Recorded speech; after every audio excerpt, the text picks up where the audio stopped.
Buddy Nerdigans, this is the one and only Packer Girl 89, and today's Manga Nerdigan live reaction video is going to be for Juujika no Rokunin chapter 59. So before I get into this recap and live reaction, let me just remind you to hit that like, share, and subscribe buttons. And because of course this channel, let alone this video, are not sponsored, and I'm just on a non-stop high-speed struggle train heading into chaos. If you love what I'm doing and want to help keep this channel alive and kicking, feel free to hit up my Cash App and PayPal. Those links are in the description box below. So, last chapter was interesting because Zanichi was trying to help Aruma, and as he was dying, he said that I wish I would have paid more attention to the case, and I probably could have prevented all these deaths from happening, and Aruma ultimately killed him. And it said at the end of the chapter that he took an innocent life. I'm sorry, he is not innocent in all this. Yeah, in the court of law, he hasn't been convicted, but considering what he said, and the fact that he could have done something about it to save more people from being tortured, that says a lot. I mean, so innocent he may not be, or innocent outside of this whole situation, yes, he is, because he's not part of the people Aruma set out to kill. But innocent is he? No, I don't think so. I don't. Anyways, now we're getting to the aftermath. So let's get to chapter 59, see what's in store for us this week. And this title is Chaptered Aftermath. All right. Ooh, we going the Breaking Bad route, getting the tub and filling it up with acid. Yeah. We got 3 bodies here. I love it. Dude, Aruma's just so somber. He's like, oh, I had to kill 3 of them. I only wanted to kill 1 of them. Well, Anna didn't die at Aruma's hands. That was all Kuga's fault. Oh, dude, look at Kuga's face. Or is that the back of his head? I'm sorry, that's the back of his head. Look at the back of his head. Is it just me, or was that the shrimp back there? It looks, maybe it's just his hair, and I'm just like kind of overthinking it. But yeah, I was like thinking, is that a hole in the back of his head? Nah. Anyways, going the Breaking Bad route here. We're dismembering, putting acid. Ooh, he already dismembered them, and now we're going to go to the acid bath here. Oh, the one I think he feels the worst about out of all of them has got to be Anne. I feel so bad for her because, well, I feel bad for her because she shouldn't have gotten caught up in all this. She shouldn't have, but that bitch didn't mind her own business, and she ended up getting caught up in this, and in return, she ended up getting killed by the person she loved and was trying to save. So yeah, that didn't work out for you, girl. Oh no, we didn't start chopping up. Or we chopped up. Okay, so Kuga's all chopped up. Now we're getting to Anne. Oh, he's just putting Anne in the acid bath. So Anne's body is gone. And now the detective's going up in there.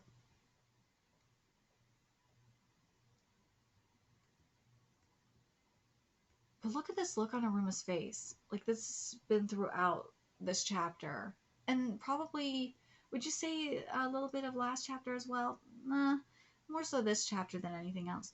Look at his face. It's so heartbreaking. Again, I know about the detective, that this is a separate situation, but at the same time, if the detective would have used his connections to keep an eye on them mofos, all of those bullies would have been in jail, or at least in juvie. And he could have done it. Yeah, the case was called off and shit, but bro, we don't know the full story of like the deal he got to save his ass from jail or from juvie. If it was because this was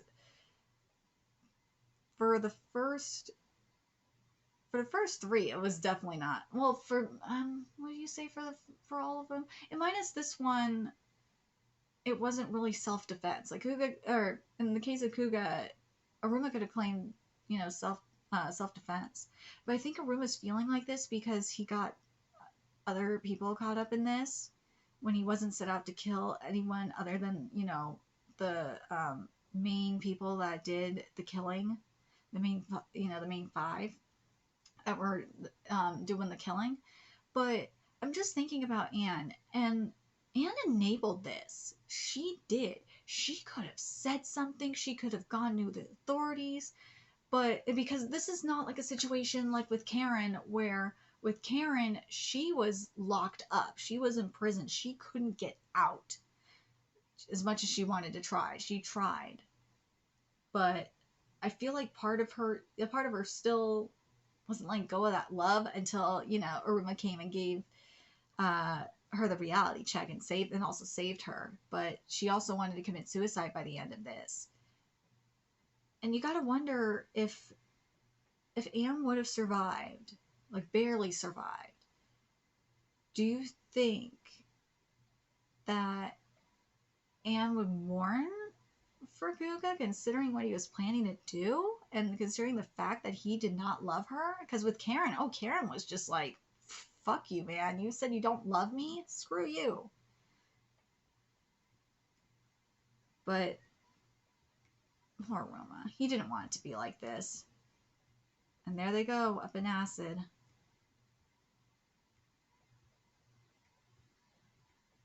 Oh, there he is. Ooh, he smashed the skull. Look at that.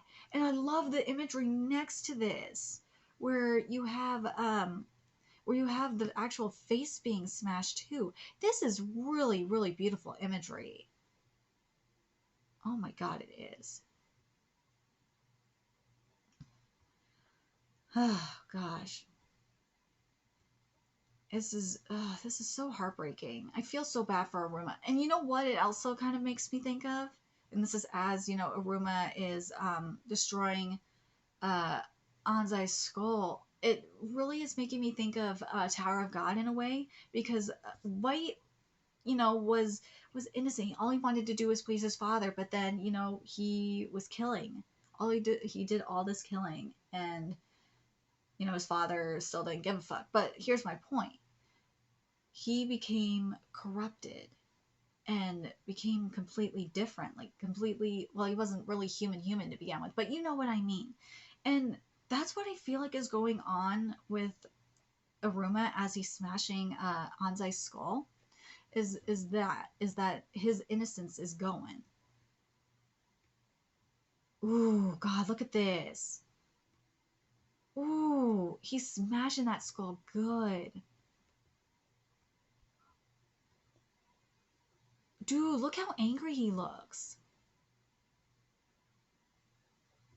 I wonder why. There's no going back. Well, of course not. There's no going back. Do you think like him smashing Anzai's skull is like the final thing that Aruma needed to transform into a monster? I feel like that's what it is. I feel like he's fully corrupted. I do. Because as he's smashing away the skull, he's smashing away his humanity. And let's be real, he was getting rid of his humanity. He was disappearing as, he was doing all this killing, all this I'm sorry, that was justified killing. But here, it's different. I think Anne was the first one. When she put Anne in that acid bath, you could tell like something was going on. You could tell that a transformation was kind of happening. And then with the smashing of Anzai's skull, it's interesting. He didn't do this for Anne. He didn't smash her skull. He smashed Anzai's skull.